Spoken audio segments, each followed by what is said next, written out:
Hello friends, రాగి సంకటి ఎలా చేయాలో ఇప్పుడు మనం చూద్దాం.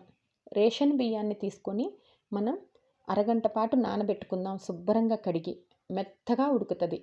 అర గ్లాసు బియ్యంకి గ్లాసు పిండి. క్లియర్గా వినండి. అర గ్లాసు బియ్యంకి గ్లాసు పిండి. పిండి మోతాదు ఎక్కువ వేయాలి. మెత్తగా ఉడకాలి. అన్నం మెత్తగా ఉడికినప్పుడే మనం ఈ పిండి యాడ్ చేసుకోవాలి. పిండి యాడ్ చేసుకున్నప్పుడు మనం సాల్ట్ కూడా వేసేసేయాలి. కాసేపు ఒక 10 నిమిషాల పాటు ఉడకనివ్వాలి. బాగా మెత్తగా గంటెతో మెత్తగా చేసేసేయండి. తర్వాత మెత్తగా ఎనిపేటప్పుడు మనం ముద్ద చేసుకునేటప్పుడు రాగి సంకట ముద్ద మనం చేసేటప్పుడు 2 స్పూన్లు నెయ్యి బాగా వేసేసుకొని మెత్తగా చేసేసుకోవచ్చు.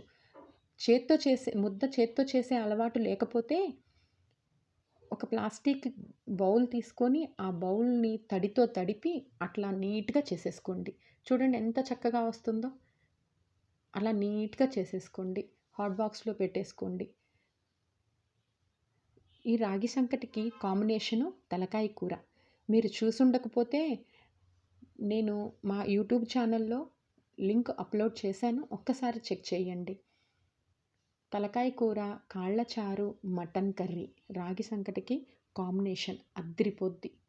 నాన్ వెజ్ లవర్స్కి యమ్మీ.